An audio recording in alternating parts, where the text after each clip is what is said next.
13 anyos na solterito gadan kan mahulog sa tulay mantang nagbabanwit sa Libmanan, Camarines Sur. Uyan report ni Veblen Reynes. Magabat na inako kan 41 anyos na si Christy ang pagkawara kan sa iyang pamangkin na si Junmar Ramirez Jr. 13 anyos.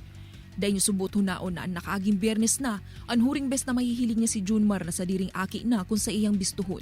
Hulugan po ma'am para sa ko ta. Halos ako na po ma'am ang dakay maski po ma'am bako sinahali sa ko. Pag nahali po ako sa trabaho ma'am, nadiretso ako hindi ma'am. Taya ko lang po dyan ang harong ko, magkatahid lang po kami.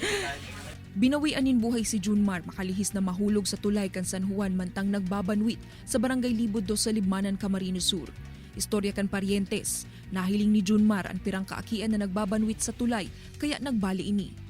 So accordingly yung mga aki, dahil sila nagbabarabaran at nagkakarawat-kawat duman. And may nakasabi na may aki na yaon duman sa salog. So pag duman, maan na.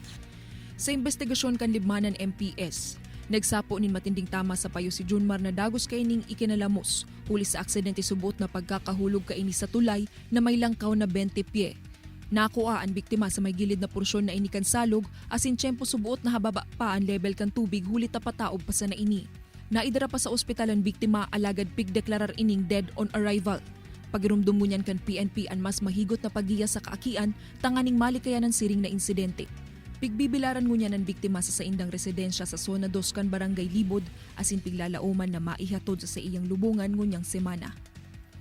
Kaibanan si Jovel Obiso, Veblen Reynes, Balitang Bicolandia.